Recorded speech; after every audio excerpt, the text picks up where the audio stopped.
Everybody, whether you're the president of a company or the paper boy, everybody has the exact same amount of time. You and I both have 24 hours a day. No more, no less. The question is, what do you do with your time?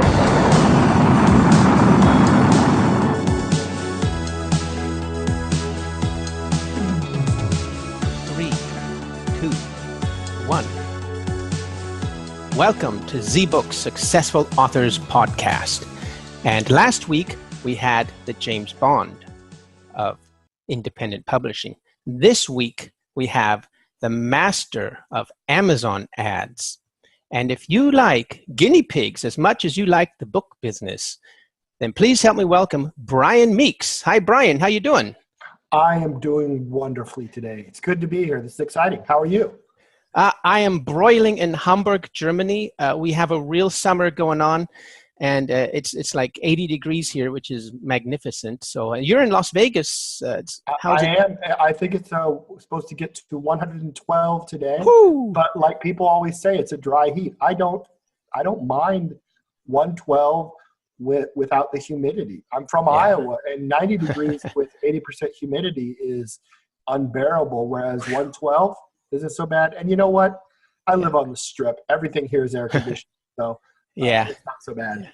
That's the West Coast. Well, okay, not exactly the coast, but it's a pretty dry heat out there. And so the 80 degrees in Germany is kind of like 100 over there. So the people are dropping like flies here. So good. Yeah. So anyway, man, when I saw your book, Mastering Amazon Ads, I must admit, at first I was jealous. I said, I wanted to write that book, damn it. And then I got it right away. And I said, oh boy, man, I'm so glad you wrote it. And because you're much more capable, you did much more homework. And awesome book. I bought it immediately. And but before we get into a deep dive, because I really love to do that, let's do just a tad bit of background. So how many books do you have, and what genres do you write in? Well, very good. I have written 13 novels, and they are across mystery was my first, then I did a thriller, then I did a young adult, then some science fiction and satire. So I sort of write across 5 genres. I jump between them because it makes, I think I do a better job of telling a story by getting out of my comfort zone. So that's a conscious decision I make to not just write mysteries. I believe I'd make more money if I just focused on one, but I feel like the quality of the writing's better because it keeps my interest peaked. And then also, of course, the books that I've written 3 books with co-author Honorary Quarter about finding readers and methodology with regards to how to write effectively, using your time management, things of that nature. And then, of course, the Mastering Amazon Ads book. So I've got 4 nonfiction there. And then I wrote a nonfiction book about the University of Iowa men's basketball team from 1987, which I don't do much with.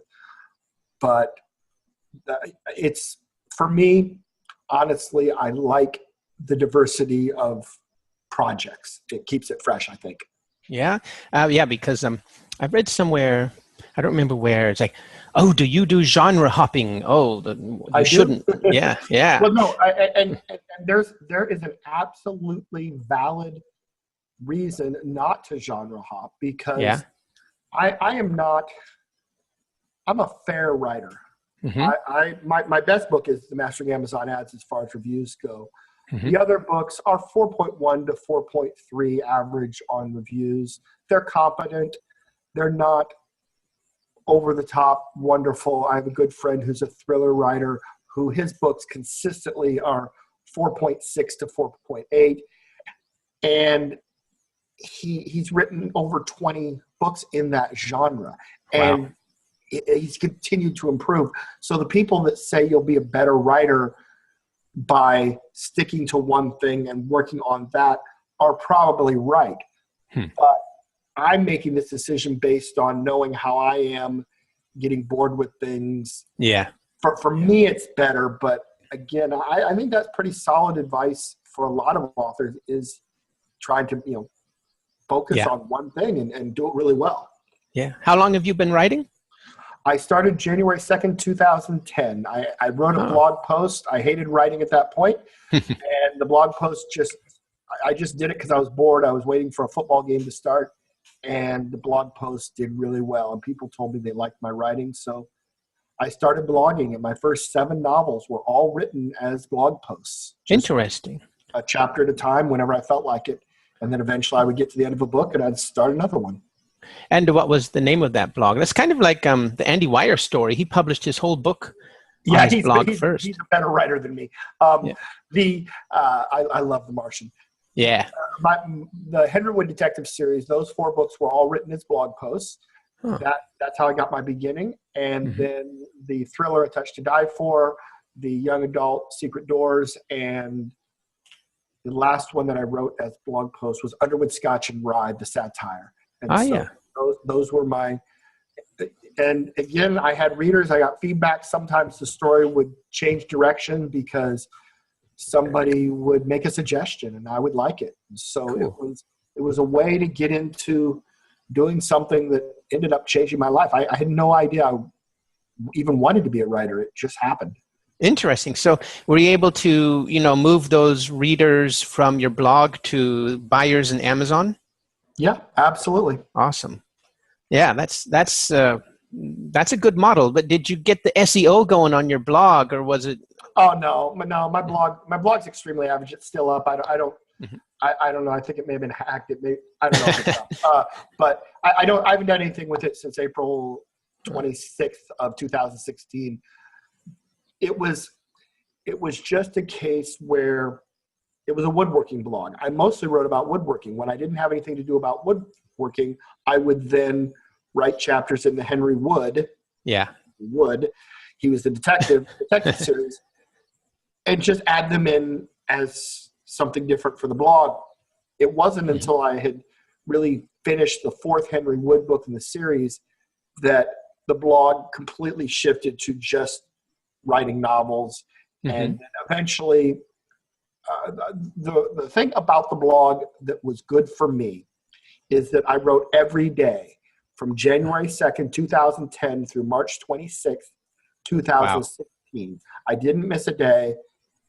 And it was because of that I developed the confidence to write. Because when I started, I couldn't imagine writing a 50,000-word book. Yeah. But I could always write 1,000 words. I can sit down at any time of the day and bang out 1,000 words. And so I just worried about doing that, and eventually the book would end. Now I've done it a lot. I've written a lot of books. Yeah. And so thinking about, okay, I'm going to write this book and it's going to be this length and have these components isn't intimidating anymore. But at the time, it was keeping that streak alive that helped motivate me. Interesting. So kind of dovetails within what I'm always talking to my beginning authors and students about validating your books. Kind of one way is to start a blog, and if you get feedback and resonance, then go with that idea. So so is this, do you validate? Is this your validation method, or have you heard of that before? I've never needed validation. Okay. In my entire life, I've not doubted myself once. Yeah. No, I mean, talking about a book topic, like testing it first on a blog, and then if it resonates, then you go with that book. That's a great idea. I don't do that. I write about what I want to write about. Yeah. The thing is, my strength, my skill set is analytics, data and analysis, which, as you know from the book, I believe I can sell absolutely anything. I know that I know that I write at I would say I'm an above average writer. I'm not the Martian. I'm not. Right. There are many writers who, frankly, just tell stories better than me. But I write well enough. My fan base likes it.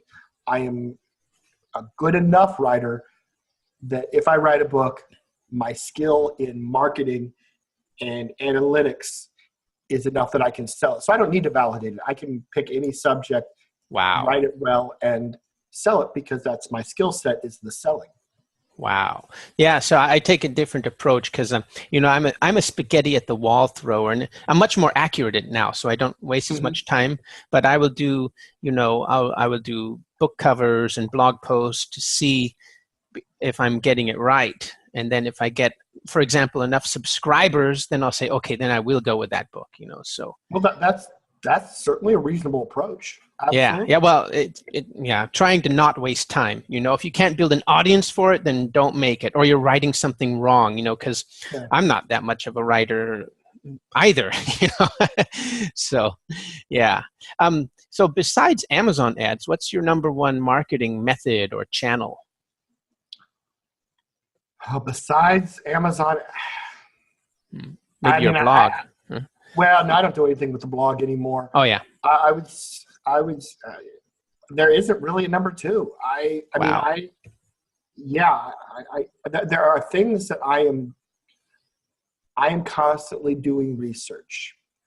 Whether it's Facebook ads, BookBub ads, but all of the stuff that I'm doing in those arenas are not done to necessarily sell books as much as to gather data. So there's two ways that I approach advertising. One is I just want to sell my books. Right. Honestly, since last July, when I launched Mastering Amazon Ads, I've cared very little about selling my books. I'm interested in research to learn new things that will help the masses sell their books. One of the most pertinent examples is the research I've done on copywriting and descriptions. Most people's books convert at 1 in 30, assuming they're exclusive to Amazon, they're getting KU subscribers to download their books, and they're getting sales. It takes about 30 people to come to their description to get a sale or a download. Right. Typically, with proper copywriting, my descriptions will be between 1 in 8 and 1 in 10. And you don't need a master's in mathematics to know if you're paying 25 cents a click and you're spending 30 of them, that's $7.50 versus 8 of them is $2, and $2 is less. You just touched on something that's really wonderful about your Facebook group. And I must say, yours is one of the most engaged, and I really like your group, and you answer all the questions. But one of my biggest takeaways from your book is what you just said, the 1 in 10, the 1 in 12, the 1 in 30. And somebody posted a question today, when do you stop your ad, at how many impressions? And I told them I stop it at how many clicks without a sale, right? Because now, since I read your book, I want to know the conversion rate. How much is my book doing? 1 in 9? 1 in 30? If it's 1 in 30, then I'm going to go back and do some work. So, this unfortunately, you're a little off track. Okay, and go ahead. I'm sorry if if your methodology has been developed through my book. The stopping, there's several problems with stopping an ad because it doesn't have a sale. Yeah. The first one is 55 to 60% of our conversions are KU downloads. Okay, so over half of the conversions are not sales. The AMS report only shows sales. Secondly, it can be delayed up to 2 weeks before it shows the sales. Third, it does not come close to capturing all the sales that happen from that ad. So you look at an ad with 100 clicks and 1 sale, how many KU downloads did it get? You don't know. How many sales did it get that aren't going to report for 2 more weeks? And lastly, how many sales did it get that will never report? You're making decisions with most of the data missing. So that's not what you should be looking at. Instead, you should be looking at if you're tracking all of your ads and all of your clicks and comparing it to your conversions from KDP, you can get a much better idea of how well your description converts over a longer period. If you look at 60 days worth of data, maybe 90 days worth of data, the description, the ad itself that's not what converts. You have to understand the human mind is such that by the time the person who read your ad, saw your cover, and clicked on it, and then finishes with your description, very few people, maybe 1 in 500, would be able to quote back what the ad said. They've already forgotten the ad. Yep. And so worrying about how individual ads are performing isn't as important as looking at what you're paying per click. Does that make sense? Yes, and you touched on like 20 different things, so I'm going to try to remember the one. So, absolutely. Perfect. I guess I'm the perfect example as a beginner or somebody with intermediate syndrome who thinks he's intermediate, because what you see first is your ACOS and your clicks and your conversion rate per sale. Right? Anybody listening to this, don't ever look at ACOS. If you look at ACOS, right. I've done the research. Your children will stop loving you. You're going to get fat. You're going to gain about 30 pounds. And ultimately, you'll be giving your soul to the devil, because it is, I wish it wasn't on there. Almost everyone, and when I say almost everyone, I mean even people in my group, they just don't listen. I'm doing it too. I have ads right now that their ACOS is between 200 and 1,000%. That's terrible. But it's not, and that's the thing is that I don't look at that. I don't care. Yeah. And so I'm about improving the bottom line, and we need to watch what we're paying per click and how those clicks are converting. Okay, so how about this? So now that I'm, I thought I understood it, but now the master is guiding me. How about this? When you're looking at, because I have books in KU and not in KU. You have to understand that if it's not in KU, you can't expect the same conversion rate. So one that's not in KU might convert at 1 in 20. One that's in KU might convert at 1 in 10. Okay, so how about this? You start an ad and you look, let's say, my old way was when 30 clicks, thousands of impressions and no sales. How about then we pause it and then we look at the rest of the data? Okay, first off, here's another problem that people have, and it's understanding the concept of statistical variance. Oh, yeah. Okay, go ahead. Okay, because here's the problem. Yeah. Many, many people out there, and I mean many thousands of authors who run ads, and this applies to whether they're doing what you just said or they're trying to analyze their keywords. Yeah. They're doing analysis on statistically insignificant amounts of data. When you're talking about 30 clicks on something that converts at 1 in 30, you need 2,000 clicks. Right. If all of the other things weren't a problem that I just mentioned. And so when it comes to keywords, there are people making decisions exactly the way you just described on their keywords with 30 or 40 clicks. They need 1,000 clicks, 2,000 clicks. And you know what? I've been doing this a long time. I've never had a single keyword that has had enough clicks to analyze it. I don't analyze my keywords at all because while you can make it, just because you can do math and make decisions, it doesn't mean that you're actually doing anything other than guessing. I gave an example recently to somebody who just was having a hard time grasping this. I like sports. Yeah. Baseball is a wonderful game. I'm fascinated by it at all levels, minor league, major league. Imagine you're at a AAA ballpark. You've got your popcorn. It's the 7th inning, and a new rookie comes in to pitch. They bring him in from the bullpen. It's his first ever professional appearance. AAA ball. Well, first ever would probably be AA, but I digress. First ever, he takes the mound, started the 7th inning. First batter strikes him out in 3 pitches. The next batter gets under the first pitch, pops it up to the catcher. The third batter, he throws a ball. Then on the next pitch, he hits a weak grounder to the third baseman, and he's out of the inning. At that point, would you offer him a $100 million contract to pitch in the big? No. That's what you're doing with your analysis. Right. That's my point. If turning things off without knowing anything about them, you're guessing. And I try to teach people not to do that. So excellent, because you hit right. The next question on my list was, okay, so do you have a rule of thumb that us authors can use for statistical significance, specifically with our Amazon ads? You know what, the discussion about the math behind statistical significance is a lengthy one, and honestly, I think most people's brains would explode. The issue is it depends, when you're calculating it, it depends on a lot of variables, because statistical significance for a description that converts at 1 in 10 is not the same as 1 in 12 or 1 in 30.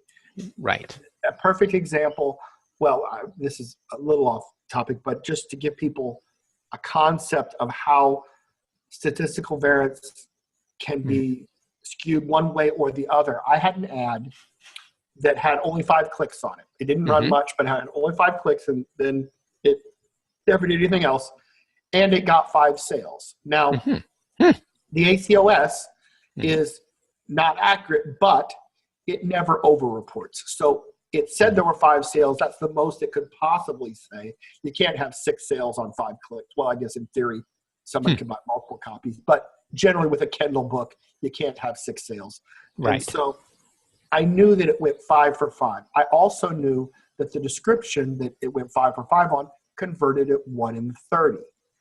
So now everybody's familiar with flipping a coin. If you flip a coin twice, is it automatically going to have 1 heads and 1 tails? No. It could have 2 heads. The odds of flipping it 3 times and having 3 heads are 12.5%. The variance on a 1 in a 50-50 proposition is different than the variance on a 1 in 30 proposition against. So I know that 29 out of 30 times people looking at my description are going to decline because I had the data. On this particular ad, 5 people in a row chose to make a purchase. The odds against that happening, going 5 for 5 on a 1 in 30 chance, are 2.5 million to 1 against. The point being that if somebody saw that ad and they said, oh my God, I have found the fountain of wealth. They haven't. All they found is statistical variance. And it can go the other way. You can have an ad that, or not an ad, but a description that converts in 1 in 10. It can still go 0 for 50, 0 for 100. The odds of it going 0 for 100 are vastly less than a 1 in 30 going 5 for 5. Yeah. You posted a really good graphic in the group showing that, the conversion rate over time. Maybe I'll put that in the blog post later with this podcast. And kind of reminds me of the law of large numbers also. And, yes, absolutely. That's a great example. Yeah. So, so I understand, but I'm still not applying it right, as you have seen. So I think I speak for a lot of beginning authors. So how do you know when to stop an ad? Because, when you start and you just say, just let it keep going for so many clicks, that's a lot of money. And for a beginner, they're just going to, well, the thing that at some point you need to understand what your conversion rate is for your book. Right. Because ultimately that's where you begin. And I would suggest all beginning authors get the clicks on an ad to where they get, and it doesn't have to be on a single ad. It can be over 20 ads where you accumulate 1,000 clicks. You're going to have a pretty good idea of what your description conversion rate is. But keep this in mind, and this is where people that first off, they forget that conversions are not just sales. You can't just take the number of clicks and divide it by the number of sales if you're in KU, because we're half of the conversions. The other thing is, imagine you've got 1,000 clicks and then say you stop your ads for 2 weeks. The page reads that are coming in are not because of new clicks. Those are because of the people that came in during the month that you were getting your 1,000 clicks. And so you need to then take the entire range of page reads, maybe over 45 days, total that number up, divide it by the KENPC number, which is the number of pages an author gets credited for if a reader reads the entire book. And once you've taken that number and divided it by the KENPC number, the page read number, and then the KENPC number, then you've got the answer to how many people roughly downloaded your book. Okay. The thing is, and this is a key element, the longer time period you have, the more accurate that number is. But we will never know exactly how many, because there could be 10 people that downloaded the book and only made it to chapter 2, and those people will really show up as just one person, if that makes sense. And so when you've got all that, you've got that number, you know, my description converts at this. The next thing is you do the math on your read through. So description conversions first, read through a second, because you need to know if you have 4 books and you know that you get $4.99 for the first book. So you get $3.45 when they buy right out of the gate. You also know how much you make if they read all the way through the first book. And then 50% of the people that read the first book read the second book, and 90% of those people read the third and the fourth book. Right. You go through on an Excel sheet and calculate the value of a person coming into the funnel. And if you know that value is, say, $6.09, then you can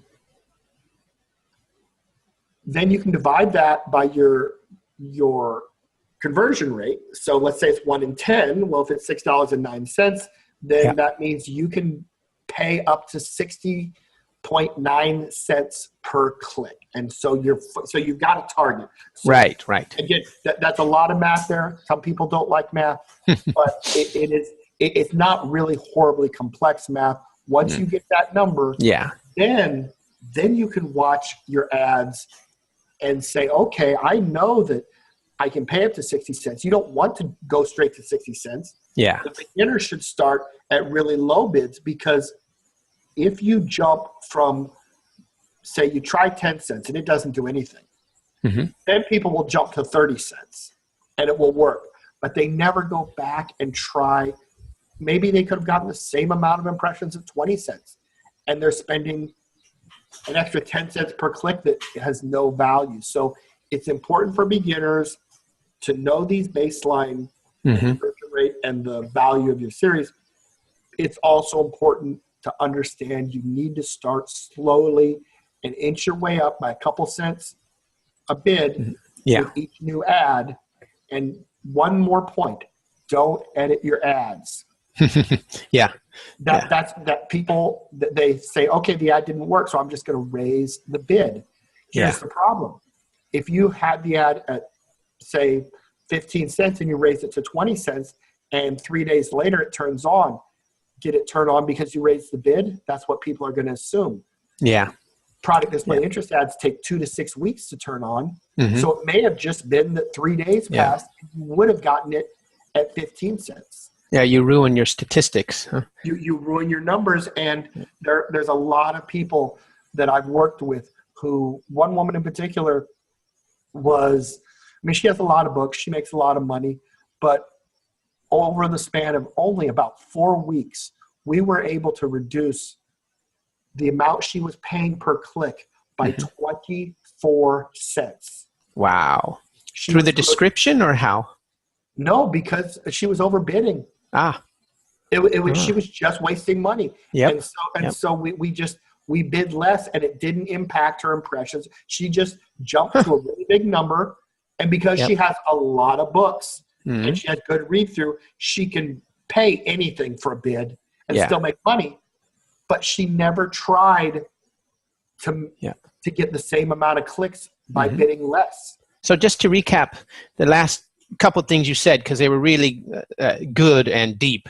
So basically, you figure out, I think it's called customer lifetime value, the read-through. Yes, that's exactly it. And then you can work backwards from that to figure out your target conversion rate, how much you can spend per click. Yes. Okay. So let's go through this the process again from the beginning, because I think I skipped ahead. So That's okay. You start your ad or ads. I'm a big ads, fan of starting, absolutely. and A/B testing and stuff, and then you let them run, and then you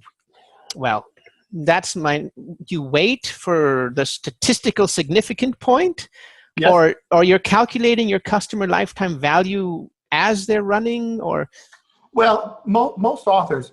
So imagine you've got a listener that right now has not tried AMS ads. right. They can calculate their read through based on their historical data today, because say they've been an author for a year. So that number they should be able to get before they run their first ad. Mm-hmm. Then they'll have to run the ads and have to get enough clicks to figure out how the description is converting. Yeah. And once they have those two pieces, then they can move forward. But this is a long process. Yeah.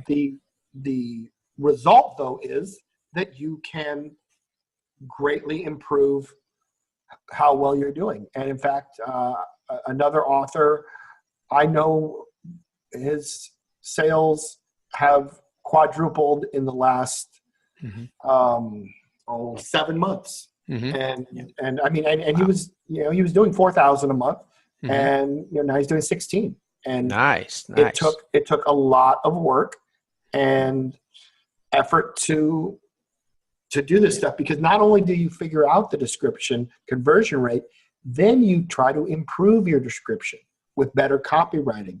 Is your description a synopsis of the book? Well, if it is, that's bad. You don't want to tell people what is going to be in the book. You want to hint at what might be in the book. That's what I like about your book. It's kind of like 2-in-1. There's a lot of copywriting in there. And I think you say that very much in the beginning of the book. Look, your description and copywriting are so important. So I really think you get a lot for your money with your book. You get a copywriting book and an Amazon ads book. It's really cool. Well, I'm actually working on a book specific for Amazon ads. I don't know when it's going to be done. I've got several projects. I don't know if you noticed in the group, but I'm redesigning the AMS tool that I give away there. And I've spent the last 3 days, I spent 16, 11, and 10 hours on that over the last 3 days. And after this conversation, that's what I'll go back to. So nice. Mastering Amazon descriptions is something I want to write. I'm just not done with it yet. Awesome. Oh, well, let me know. But back to the, because like I said, the deep dive, I did not calculate my read through before doing Amazon ads. And you know what? I still haven't calculated my read through. So, but let me back up a bit. I'm mostly in the children books genre, and my print books sell much better than my ebooks. And so I guess, and a lot of them are not in KU. So I guess then that's one variable. So the calculation should be simpler, right? Yes. No, it would be, yes, because you're taking out the page read component. Yeah. Yeah. So I'm trying to figure out how I'm going to get the CLV out of the books. That because quite frankly, I think my read through is terrible. If I do go calculate it, okay. So, that may be an issue with back matter. That's something that I talk about in my course.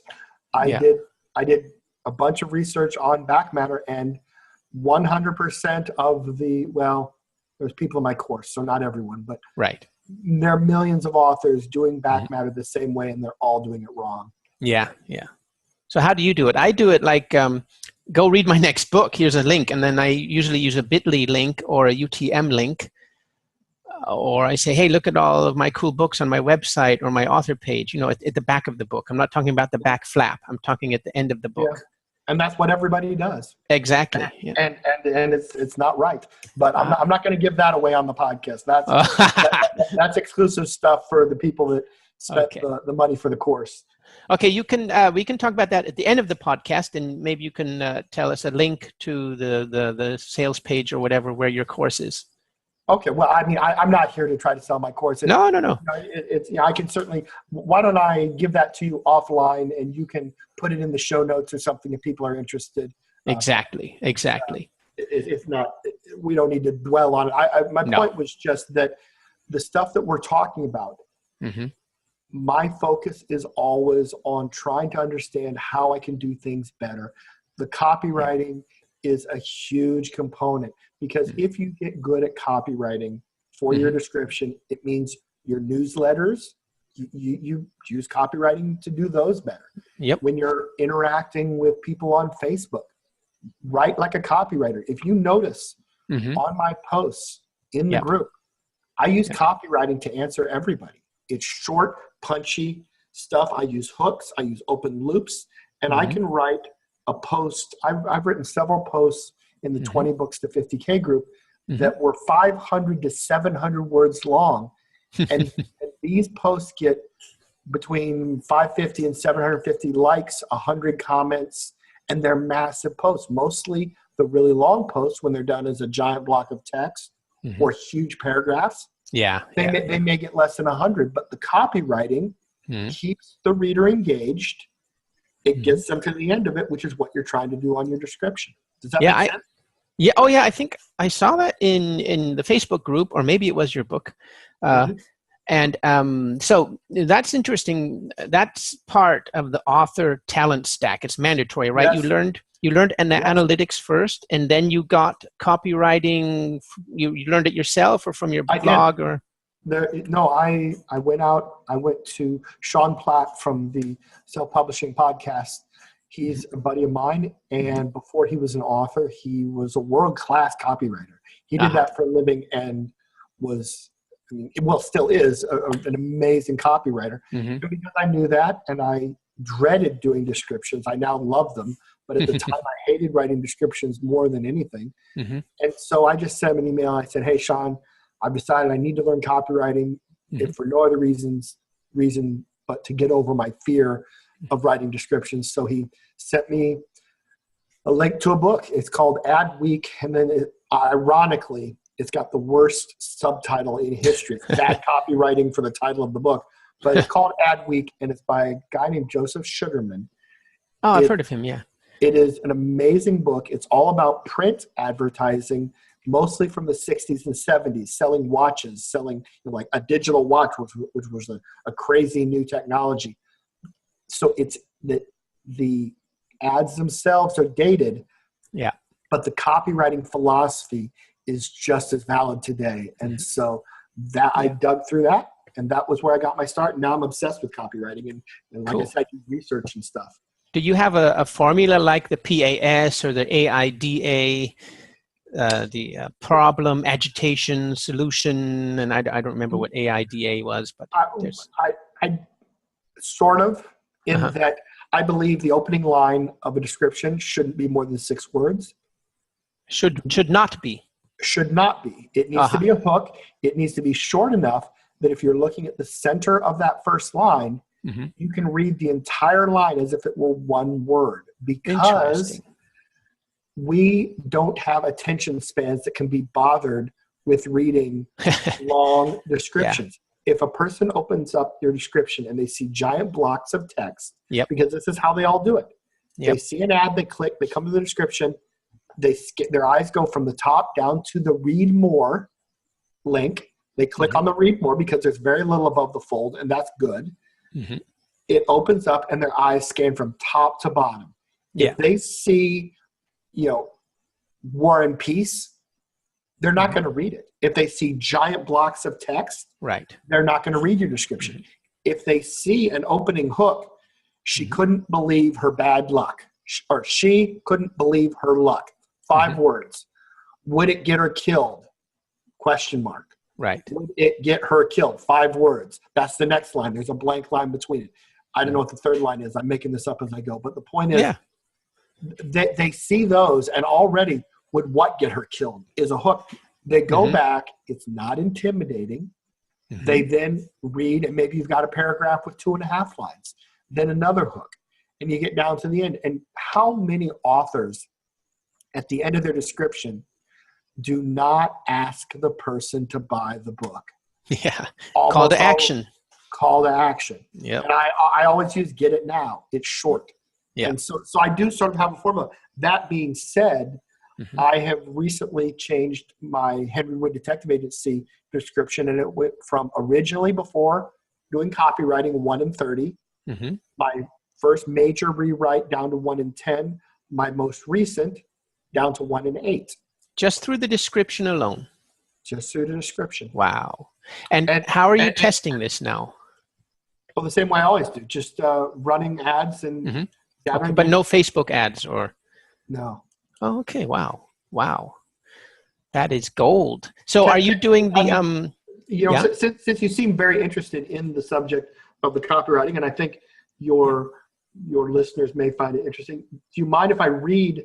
Yeah, oh, go for it. Of course. It is the thing that it is a little different than than what I just described. Okay. This is something that I've not done before. I would call this a new method of description. And so let's hear it. My book has 468 customer reviews. It has a 4.1 average. What I think is a really nice sort of Art Deco cover. I'm going to read what's above the fold, above the read more line. And then I'll stop, and then I'll talk about that, and then we'll reread the whole thing. So, okay. Henry knew one thing. Dames were trouble. Would this client be the exception? That's 3 lines. First one has 4 words. Second line has 4 words and an ellipses. And then dames were trouble. 3 words. Would this client be the exception? Question mark. 6 words. That's all that's above the fold. Okay, so now they click read more. And I'm going to read it from the top. Henry knew one thing. Dames were trouble. Would this client be the exception? She walked in, sat down, crossed her legs, and asked for a light. Boy, could she cross a leg. Before the woman had told him why she needed a detective, Henry wondered if she was playing him. It was something about her. The red lips and smoldering eyes were just a little too perfect. She knew how to get her way. And the dress? She wore a Dior dress that would make an hourglass self-conscious. Was it the Damsel in Distress act? This was the second one he'd seen this week. Something wasn't adding up. 1955 was going to be an interesting year. You'll love this noir mystery with a twist because everyone loves a broken detective trying to do what's right. Get it now. I never mentioned what's going on in the book. No, but that was so excellent. I even laughed. That's what I'm going for. But it's all, and people can log online and do a search for Henry Wood Detective Agency. Don't click on my ad because I have to pay for that. I mean, okay, no. And go down to the one where I don't have to pay for you to click on it. But read it. It's very short. The longest paragraph is it's got 3 lines, but the third line only has 3 words on it. I was reading in your book itself, and you even I don't know if you test, but you really look at the length of the paragraphs and the meter and the flow. All of it. And you could hear that. Hopefully, when I read it, it absolutely got people to the end. Yes. At no point did I mention anything about the book. If the book is about a gangster, a suspected kidnapping, a journal that has been that has been stolen. I mean, I didn't mention anything that goes on in the book, and this is where authors go wrong: is that they think they need to tell people what's going on in the book. You don't. Just hint at what they might get with this. Dames, the 5th word. Well, that already tells you that it's not a present day story because nobody uses the word dame anymore. Right. Yeah. And so, it's a good description, and it converts very well. So now, what a lot of nonfiction authors do is bolding that so that you can scan it more. You wouldn't do that with that genre, would you? I don't do it with that genre. Honestly, I've tried to discern whether having the first line bold is better or not. And because I'm a believer in data and analytics and statistical significance, I've not been able to prove one way or the other. It may be that bold is better. It's just that the thing about, again, analysis is if the smaller the change you're trying to detect in the data, the more data you need to see it. So it is possible that Henry knew one thing. If that was bold, that it would convert 0.5% better. But for me to see that, I might need 200,000 clicks of each type to notice the difference. So Welcome to the middle of the podcast. You are listening to zbooks.co Successful Authors Podcast. Remember to get all of your materials to start your authoring career, especially for beginners, at zbooks.co. Thank you for listening, my friends, and let's get back to that podcast. I always tell people, do what you think looks best. Right. I can't prove that one's significantly better. It was kind of touching on a point we mentioned earlier, how people's attention spans are getting shorter and shorter. And I read somewhere that it's gone down to 7 seconds. So you have to make everything in internet scannable with bolding. But okay, that's not necessarily a book description. 7 seconds seems like a lifetime to me. I honestly believe I can't imagine it's more than 2 seconds. Yeah. Because the thing is, once they get to the page and they hit that read more, their eyes go top to bottom, and they're at their first decision point. Yep. Are they going to read the description? And I think a lot of them decide not to. They decide, you know what, I don't think this is for me, and they move on because it looks too heavy. It's too thick with stuff. Now it's ironic that they're shopping for 50 to 100,000 words where they're just going to sit in a quiet space and read constantly for 2 hours. Yeah. But their brain hasn't turned into that mode yet. It's still on, I have to go. I got to get back to Facebook. Need to like something. There are guinea pig pictures to like. I must click. So let's roll back a bit. I think we skipped also something important, the book cover and title and subtitle. Obviously important, right? How do you weight those? I mean, you get that right first, right? Oh, absolutely. Yeah. I mean, I haven't really done any specific research on title versus subtitle. I've been through Nick Stevenson's course. He knows a lot about it. There's many people that have studied that before me, and I guess I've just never felt compelled to dig into it. But I do believe that there's values. So there's a lot of sources out there that will tell you want to do SEO with the subtitle and so forth. And I have no reason to doubt that their analysis is incorrect. I mean, again, I don't know how many people that study stuff on Amazon are actually rigorous in their analysis. A lot of people, I mean, I think most people don't understand the scientific method and and they do one thing and it works. The example that I hear all the time is seasoned authors will suggest to new authors, go look at the top 100 books and do what they do. Well, that's horrible advice. I mean, that's almost a war crime, because you can look at the top 100 covers. That makes sense. Cover, that absolutely makes sense. The top 100 covers, you'll be able to tell which ones are the high quality ones. That makes sense to me. Okay, how about this? Descriptions. If you look at the top 100 descriptions and do what they're doing, you're going to be creating a description that's wrong. If a person's making $1 million a year, does that mean that they're doing it right? Or does it mean they're leaving $2 million on the table? That's a really good point. Yeah. And this is what people don't understand. It's like, oh, I follow him. He must know what he's doing. He makes $1 million a year, but he doesn't know what he's doing. He's a writer that sells a lot of books. Yeah. It still has a horrible description. And could be making 2 to 3 times what he's making. How about this? What I tell people is look at the top 20 books or maybe even top 40 in the Amazon sales page and think to yourself, what are you going to do different to stand out on that page? Well, I mean, that may be good advice. Again, I ask people that when you everybody's willing to give opinions and advice. Yep. But try to dig a little deeper. Ask if they actually know how to do the math. Can they do the analysis? And some of them can, absolutely. But some people, they try something, they get sales, and they assumed it worked. But that's not A/B testing. Yeah. Doing half the test isn't enough.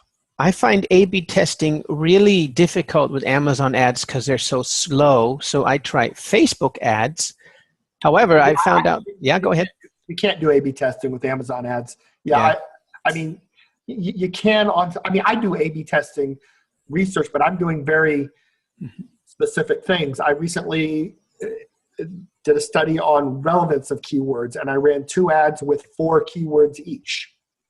Only 4.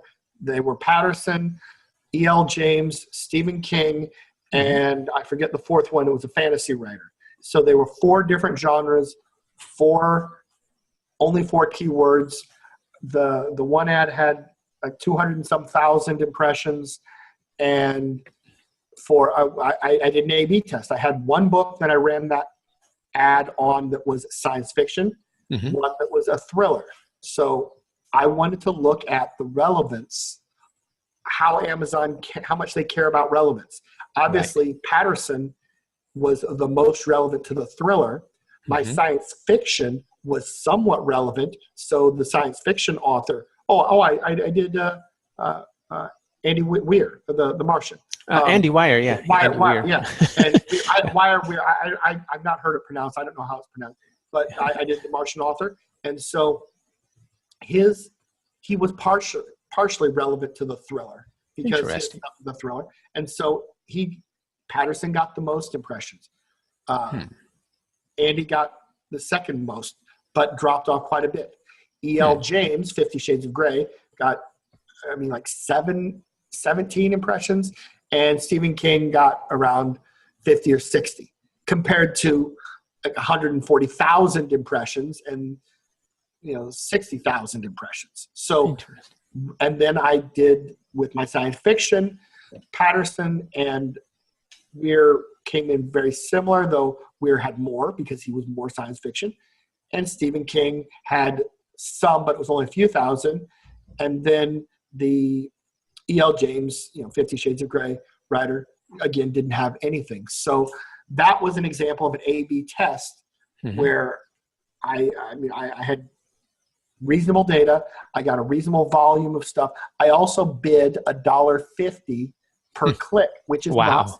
Which the point is, I wasn't trying to sell books. Now, I did get some sales on those, but I was paying 80, 90 cents a click. I wasn't doing it because I thought I could make a profit. I was doing it to get statistically valid sample sizes so I could draw conclusions.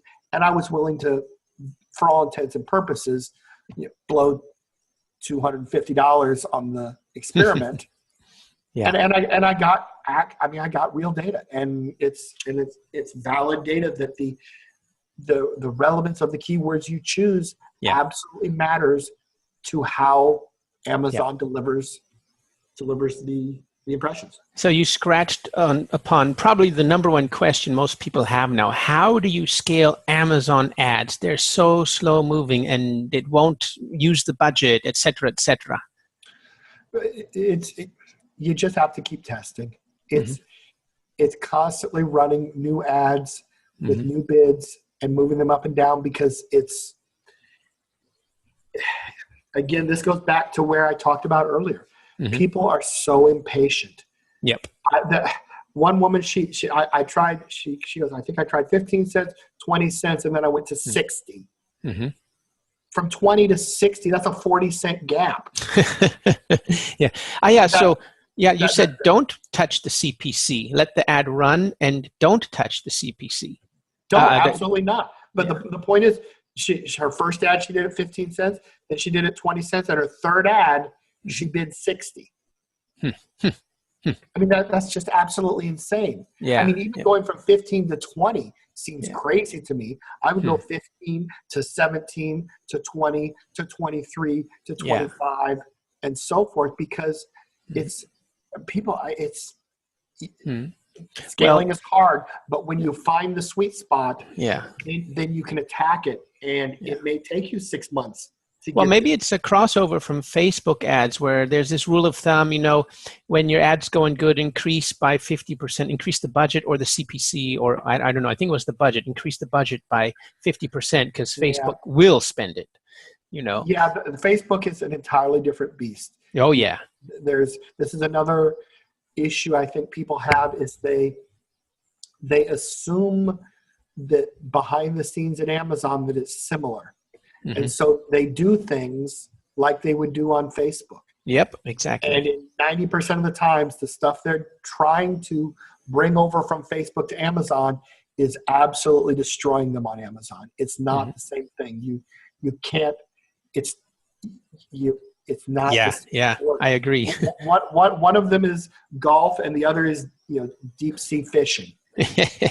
They're different beasts, and so you have to take the time to learn it, study it. Yeah.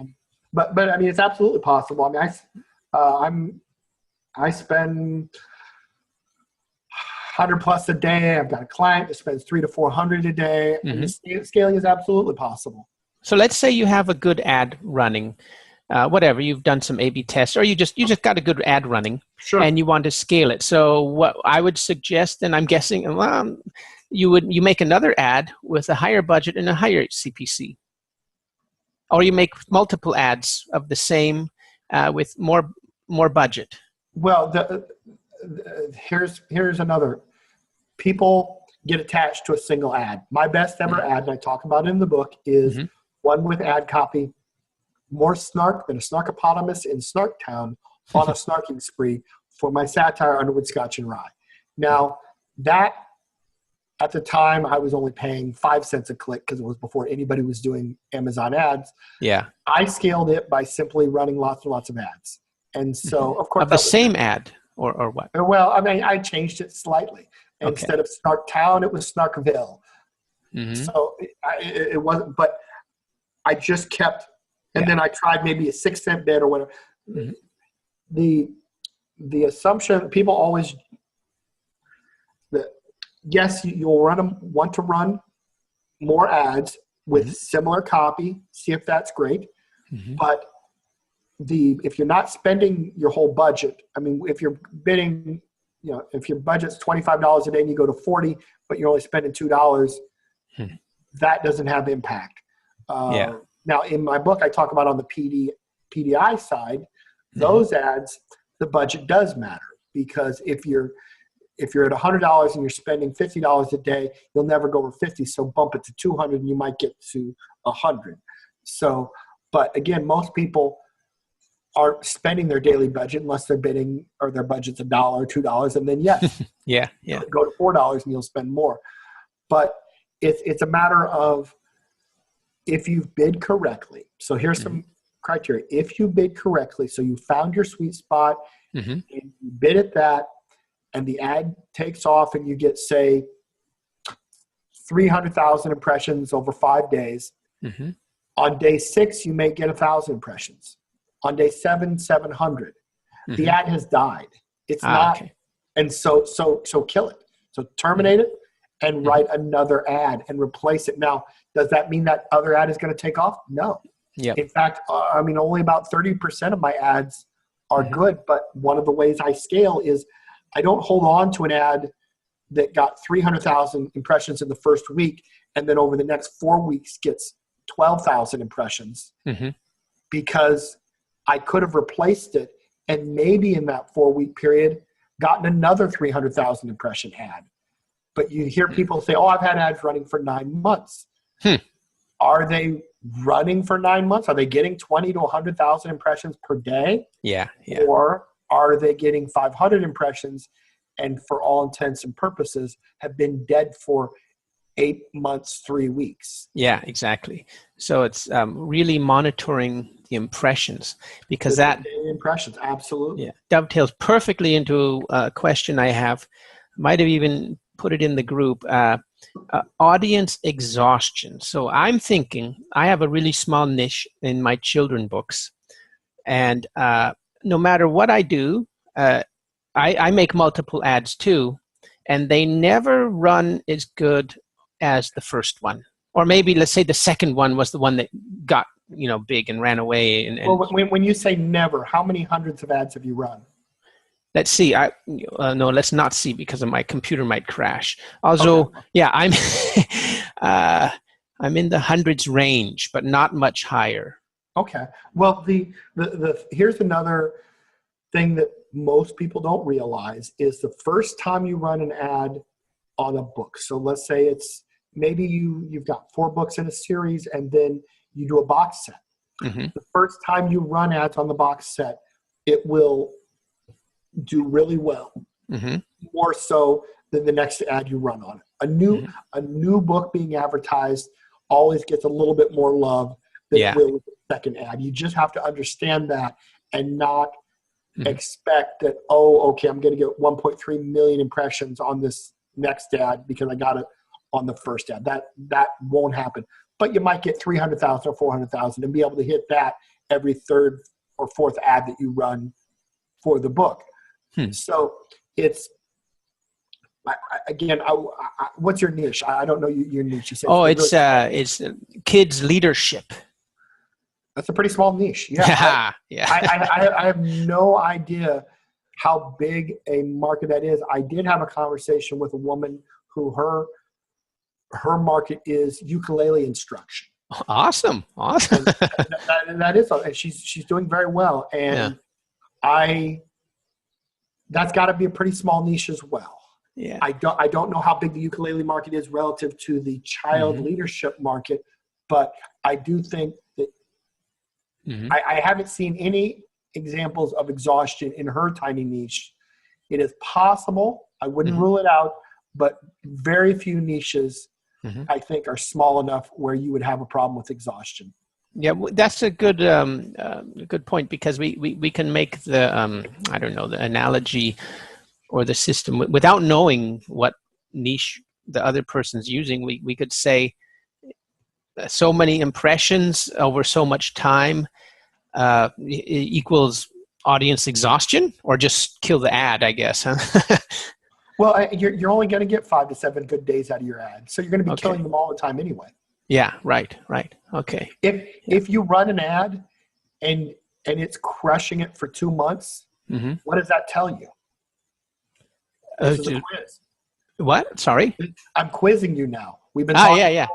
So let's say you run an ad and it gets 30, 40,000 impressions a day for 2 solid months. Yeah.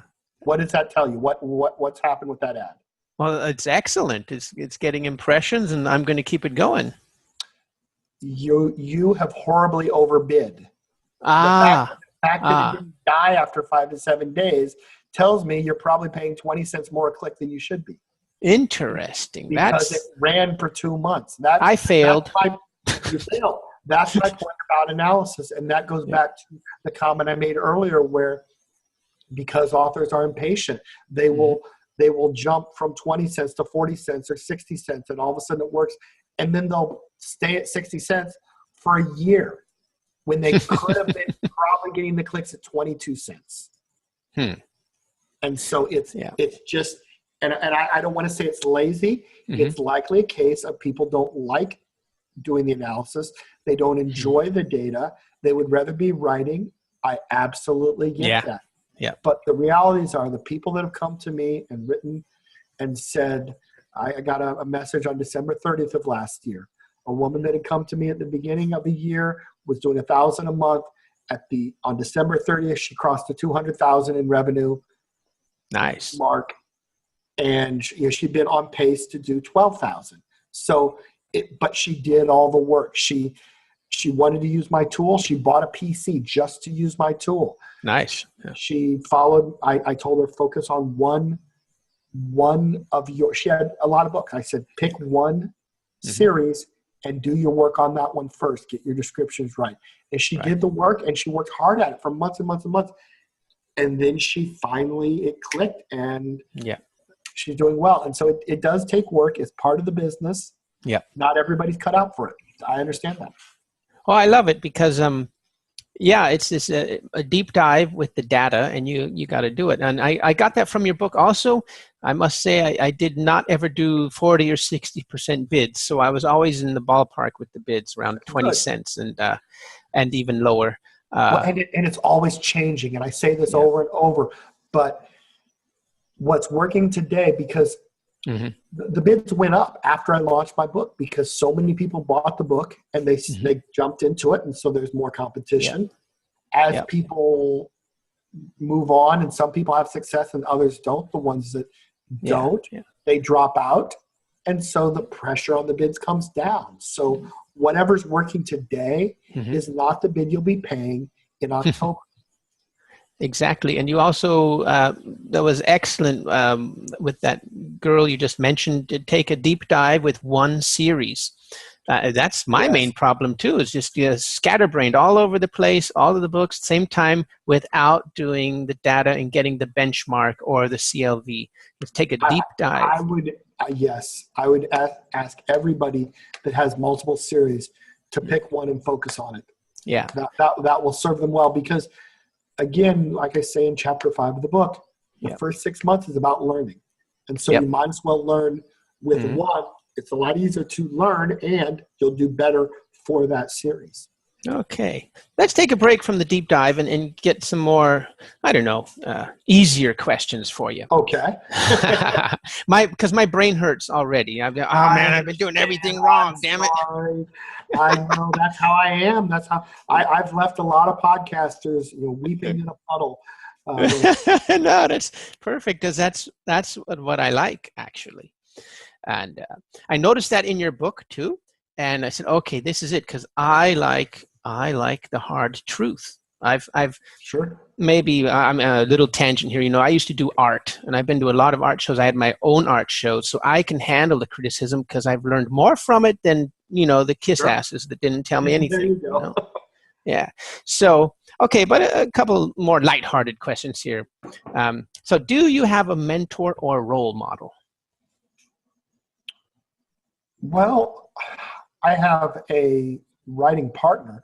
Honore Corder and I have written 3 books together, and if I need to bounce something off of someone, then I call her. So that's hugely important.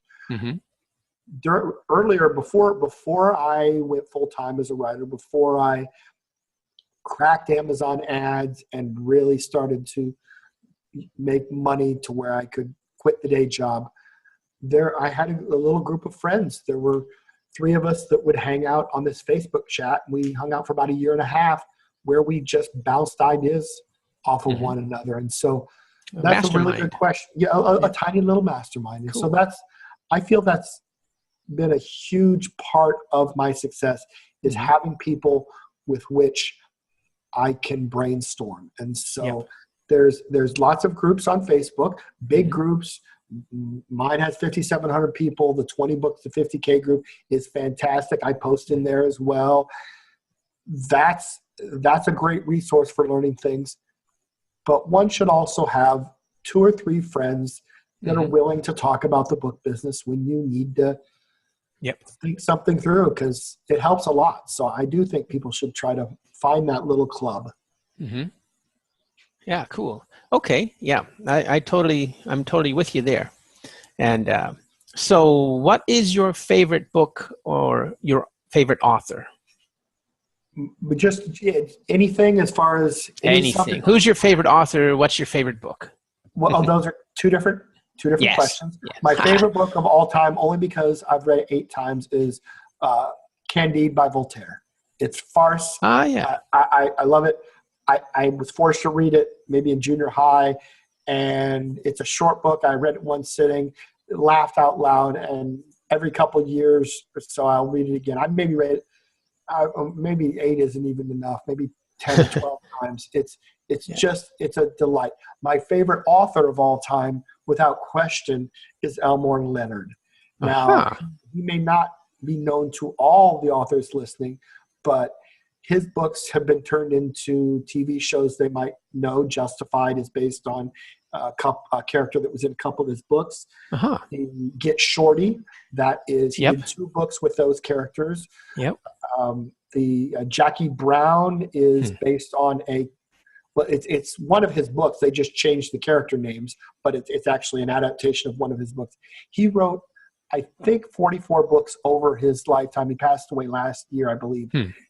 And many consider him to be the greatest writer of American dialogue in the last 100 years. His books, the interaction between the characters has made me a better writer. I've read 17 of his. I just bought one Saturday, Road Dogs, which will be my 18th Elmore Leonard novel.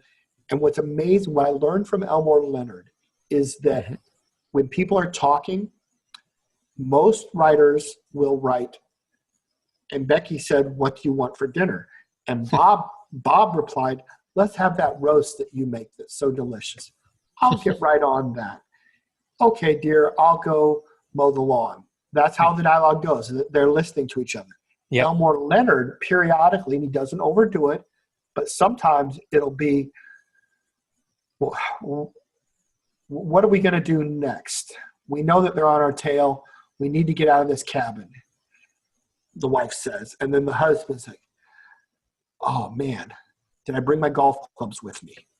And then so they'll be talking, and neither one is listening to the other. And so they're having two separate conversations. Yep. And it only goes on for 3, 4, 5, 6 lines, but it is absolutely the way humans talk. We get distracted.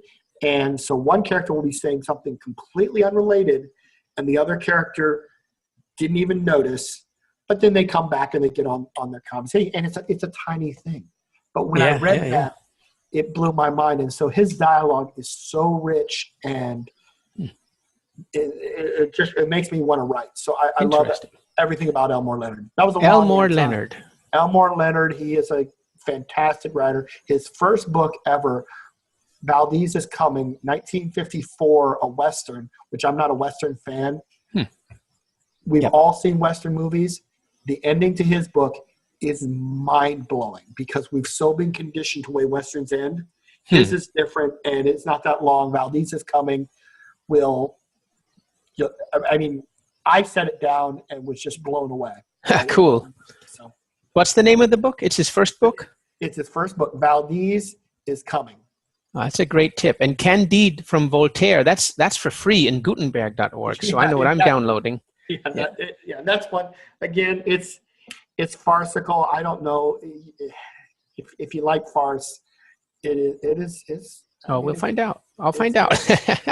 Yeah. Cool. Yeah. So Elmore Leonard. I heard of that one, but didn't have the name to it. So cool. So what is your number one tip for beginning authors? This is going to be somewhat ironic because I don't really do it, but I think early on making sure that you're building your list. I do a horrible job with my list. I mean, my list, I get people signing up, and I don't even tell them. Like the last 2 books I published, I didn't even tell my list. I just don't bother. They never hear from me. It's been maybe 2 years since I've sent out a newsletter. I am the worst author possibly on the planet for how I manage my list. But that being said, if you're just starting out, make sure you're capturing the email address. You're giving them away to find you. And then as you're learning these things that we talked about during this show, the copywriting, you'll write better copy. You'll write hooks. You'll engage with your readers. Starting out, you've only got maybe a couple dozen on your list. If you're writing good copywriting, they will open your emails. And when the day comes that you've got several thousand people or 20,000 people on your list, if you started today with the good copywriting and the paying attention to it and sending them stuff frequently enough they don't forget who you are, when you get out to some reasonable numbers, that is going to be a powerful way to generate revenue. Now, while I don't do great with my list, I do an awesome job with my Facebook group. I was just going to say that. I said, that's okay because you're really engaged. I'm in many groups, and you really engage more than most admins. And Yeah. it's And so that's where, I mean, it doesn't help my fiction because, I mean, it's all authors. They don't have time to read my fiction. But I know that when I do get mastering Amazon descriptions done, I will have a really good launch because that group is engaged and they're waiting for the books. So I'm not a horrible list person. Well, I am. But that's my tip. If you're starting out, I know build your list. Build your list and learn how to do that. It's worth it. It's absolutely worth it. Well, let me know when you launch your next book. I will. Well, I'm in your group. You're in the group. Everybody will know. I'll be singing it from the Okay, so what is your number one tip for intermediate or advanced authors? Then it has to be buckle down and learn analytics. Yeah. Because that's most authors are leaving money on the table. Now, that being said, there's many paths to success. We all know about 20 books to 50K. Michael Ondaatje, he lives 4 floors above me. We're in the same building. Wow. He has succeeded because he's a really good writer and he produces enormous amounts of content. He's producing every single month a new novel. And that is a path. If you are on that path and you are devoting the amount of time it takes to crank out a novel a month, you're going to succeed because that's a methodology that absolutely works. I would not, to that person, suggest they take time away from what they're doing to learn analytics. But if they're doing 3 hours a day of writing and they are now full-time and they feel like they want to do something additional to their novel a month, then adding time into their schedule for analytics would be worthwhile. But it just sort of depends on where the person is at who's intermediate. I don't know exactly where that falls financially, but I think of an intermediate person as somebody who is maybe on the cusp of going full-time, and the analytics will absolutely help them get the most out of the books that already exist, and for future books, be able to greatly accelerate their growth. That's excellent because I don't know if you know, there's this thing called intermediate syndrome. Have you heard of it? I have not. What is it? Well, I think it's mostly along pilots or motorcycle riders and racers and stuff. Okay. Or I got it from hang gliding and pilots. And there's a point where you get, you're not a beginner anymore, and you think you know what you're doing, and you get overconfident. Yeah. And then I think that absolutely applies to being an author because I work a lot, but there was certainly a period around when I was writing the Magellan Apocalypse where I wasn't really writing that much and I wasn't really doing much of anything else. I was around book 8 or so. I kind of hit a point where the money was more than I needed to feed and clothe myself. And so I probably had a 3 or 4 month period where I just kind of did. I took it for granted. Yeah. And this goes back to the very first thing we talked about at the beginning of the show. Yeah. And that's how by jumping from across genres, maybe I help avoid that a little bit. And I just started a new nonfiction project that's unrelated to, and when I say just started, I mean yesterday. It's unrelated to anything I've ever done. I'm co-authoring with somebody. It's not about the book business. It is a different passion in my life that I don't talk about. And so that will keep the juices flowing. So maybe the answer is not analytics, but diversification. Maybe maybe analytics is sort of towards the end of being in an intermediate where if you're in that malaise, you need to diversify to keep it fresh. Yeah. Yeah. You mentioned 20 books to 50K. That's a book and a Facebook group? It's a Facebook group. It's a philosophy. Michael Ondaatje is a writer who decided he wanted to try his hand at writing and publishing. And he did the math and he said, I knew that I needed $50,000 to make $50,000. I needed to sell this many books per day. If I had 20 books and they were each selling this per day, times 365 days, it equals $50,000. And so that was his goal. He said, now he does. He's a very, very successful author, and he hit the 50,000 well before he got to 20K. But it was that idea, and now he's written many more than 20 books. It was that idea of, I'm going to focus on just produce. And Craig Martell is another guy who's been hugely successful. He's the one who runs the 20 books to 50K conference. He's that's here in Las Vegas. And actually, I moved to Las Vegas because I was speaking at the conference last November, and I just didn't go home. I checked out of the Aria, cool. Yeah. And I rented a place overlooking the Strip and bought a desk, bed, a computer, and a chair, and just stayed. So awesome. That is an excellent group for learning stuff. Can anybody join? Absolutely. Anybody can join. We keep it respectful. I say we, it's not my group. I'm not an admin. I just like answering questions in there. And that's how the Mastering Amazon Ads book got started, was I was answering questions about Amazon ads, and eventually enough people bugged me to write a book that I did. That's cool, because the 20 books at 50K, that's kind of where I'm at right now. I figured my book palette isn't big enough, and the easiest way for me to make more money is more books. And so I like I said, I've been throwing spaghetti at the wall a lot, but I've got 2 genres that are going, and so I'm going to totally concentrate on them and do the math, work backwards from the goal. And okay, so I'm going to look that up. His name's Michael Ondelay, or what do I look up in Facebook? Would you just go to 20 books to 20, the number 20 books to TO 50 letter K. And okay, I'll check that out. There's 23,000 plus people in the group. It's a wealth of knowledge. Awesome. So you did public speaking in Las Vegas. Are you combining that with your book? Are you getting subscribers through that? I was speaking at the 20 Books to 50K conference about Amazon ads. And in fact, I just got an email. I'm speaking at the conference this year as well. I spoke at Brian Cohen's conference out in Chicago. Oh yeah, the master of the synopsis. Yes, back in Brian's a good friend. I spoke there in May 5th, I think it was. Because of the Mastering Amazon Ads book, I get asked to speak at these things. I've spoken to quite a few RWA, Romance Writers of America, local groups where they will ask me if I will speak to their group, and then 20 people will gather in a library and we'll do something like you and I are doing now through Zoom or over the webinar. And so I would love to do more speaking, whether it's motivational or what have you. I've done competitive speaking through Toastmasters. Cool. Yeah.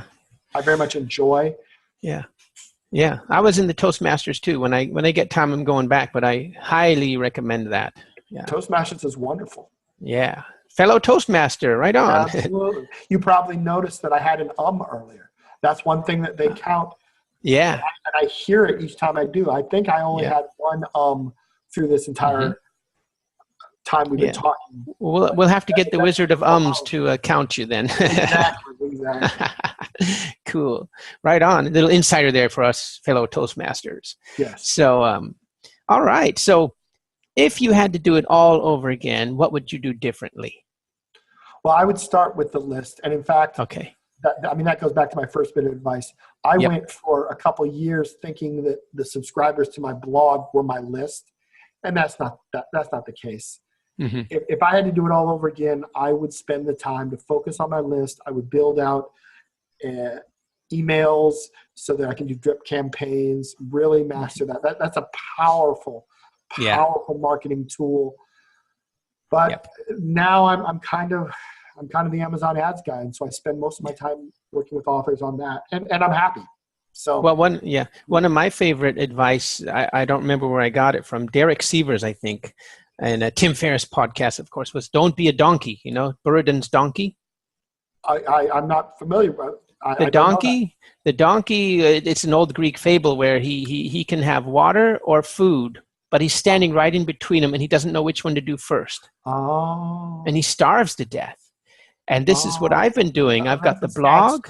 Yeah. That's good advice. Yeah, exactly. So that's why I've been letting my blog kind of go idle, and I've been getting on the books, the 20 books to 50K, no, the 20 to 50K, you know? Yeah. And so that's excellent advice from you. So, and you make a good point. There's value in focus. So if a person is intimidated by doing a list and just doesn't want to do it, I've done fine by not doing the list. I think they'll be better if they do a list, but if they want to just write, you know what? A person could just sit, and if all they did was write for 3 hours a day, at 3 hours a day, you're going to get, most people will get at least 2,000 words. Some will get maybe 4,000. 2,000 words a day is 730,000 words. Yeah, nice. Yeah. 730 divide, that's 14 novels at 50,000 a novel, 14 in a year on a 3 hour a day commitment. And if you only wrote for 365 days and you just kept doing, and you finished a novel at around 50,000 words, you started the next day and you didn't release them all, a year from now, you would have a catalog of 14 books, and you could do a release every 2 weeks, and you would crush it. I think that underlines your whole philosophy, or the whole thing. Do the math, you know? Exactly right. Absolutely. Yeah, I love it. So, well, kind of said already, but what's next on the horizon for you? The next book? Well, like I said, I started a project, a nonfiction project yesterday, and I'll be writing. I'm going to try to write every day on that, and then I'm working on redesigning the AMS tool in Excel that I give away in the group, and I've got about 16, 11, 27, 30. I've got 40 hours, almost 40 hours, 37 hours in the last 3 days of working on this tool. Wow. And I will go back to that, and I'll probably give it another. I'm really excited about it because I talk about analytics, and my original tool intimidates people to no end. They open it up and they don't even bother. There's too many numbers on the page. And so I'm doing this massive redesign, and with each new report, I'm putting it up in the group and asking people, does this make you want to weep? And they're saying it's fine. They like the report. It's not scary. And so this redesign is going to be 2 parts.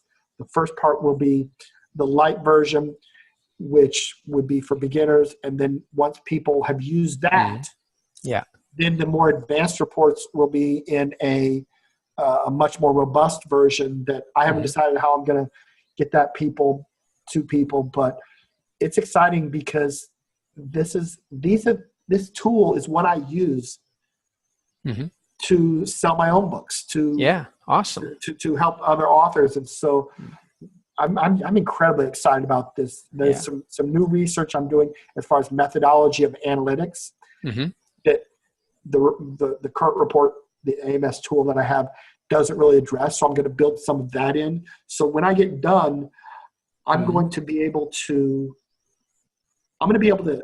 do my daily analysis. And I spend 2 to 3 hours a day looking at numbers. Oh, wow. I'm going to be able to get twice as much done in that time as far as learning things. So that's great. It's got me very fired up. And like I said, as soon as it's almost 3 o'clock here, we'll get done. I'll eat some lunch, and then I'll probably work on it for 12 more hours today. I know how much time you can invest in an Excel, and I'm not the master, but you're really good at it, right? You're an Excel master. I hate to use the term master, but honestly, this is what I did at a job I had for about 3 years, and I was I did it so well. This is me bragging, but honestly, they asked me to create this high-level dashboard that after 2 years would have 1 page per month for senior management. And I took the data from all these sources. I put it in Excel. I had drill downs so you could get to more details, analytics, reports, graphing. And just for one of these tools that I built for senior management, at the end of 2 years, if you looked at every possible drill down of data and possible way you could look at the analytics, there's 141,000 possible pages of data. And they asked me for 24. When I got done, the head of IT was so impressed, the senior vice president, that I got to meet with the head of the Excel division at the time Microsoft Excel who happened to be just 2 blocks away in Chevy Chase, Maryland. I got to show them my tool to the Excel guys. They thought it was awesome. Like Alan Turing, huh? The next Turing. No, he's one of my heroes. I'm not at his level, but I absolutely love Excel. And my biggest issue, my weakness, is design in a way that is more accessible to 99% of the authors. That's what I'm trying to do now, and that's why I'm excited. Yeah, I saw the prototype, and it's looking good. Yeah. And I am what do you call it? Befriending the statistics, and you're helping me learn, and that's great. So, man, thanks so much for your time. Our deep dive has been going a little over, but where can we meet you? Where do you want people to go to meet you, or a Facebook group, whatever? Well, the Facebook group is Mastering Amazon Ads and Author's Guide - beta, because it was originally my beta readers. The one requirement I have for the group, and this may seem crazy, is that you buy the book. And the reason, I know, I saw that. Somebody just joined your group and said, I'm going to buy the book. The issue is that because of the size of the group and managing it, and because I do try to get to almost all the questions personally, I don't want to answer, how do I set up an ad? There's enough basic stuff that the people that have read the book will be beyond that. And so it's a prerequisite. I mean, I like getting the $7 that I make from selling the book, but mostly it's a capacity issue, because I want to be so hands-on. I can't answer the beginner questions. Exactly. Well, we skipped those. That's where you find me, and I can send you a link to the course if people are interested. I'm actually planning a sale. I don't know when. I was planning on doing it actually 3 days ago, but the course costs $495, and it's ironically, we spend a lot less time talking about Amazon ads than you would think for an Amazon ads course. But the focus is 3 parts. It's understanding analytics, and that's the math that I do isn't advanced math. But if no one has ever explained to you what a 7-day moving average is, and why you would use a 7-day moving average versus a 21-day moving average, what do those things help you do? Then I talk about that. That's incredibly powerful. You just touched on something I was thinking about, actually, with watching the impressions. You can do like the small moving average, like the stock picker guys do. Oh, you absolutely do that, and we talk about that. There's one of the lectures is about, can you run ads on a first book in free series? The answer is you absolutely can if the series is long enough.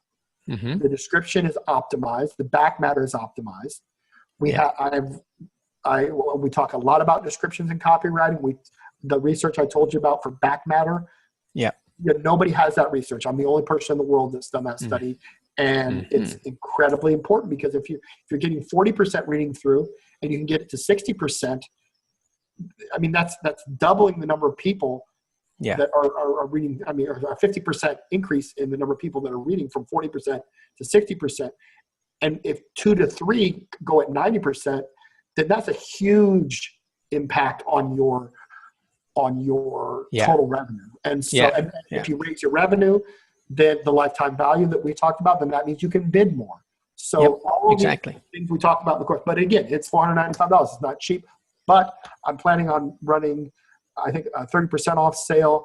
Probably I would have done it 3 days ago if I hadn't started redesigning this tool. So I'll probably wait till I'm finished with that. So maybe in the next week or two, if people are interested, then I would join my group and look out for when I post about the sale, because 30% is a fair discount after on a $500 course. Well, it sounds like a rich course. I know it will be, and I'm going to put your book and the link in the podcast and all that, so that and people know anyways to get the book first before they go to the Facebook group. And you'll send me that link. And wow, man, that is, thanks so much for the deep dive, and I look forward to talking to you again. Well, thank you, Eric. I enjoyed being on your show. Thanks for having me. You're welcome.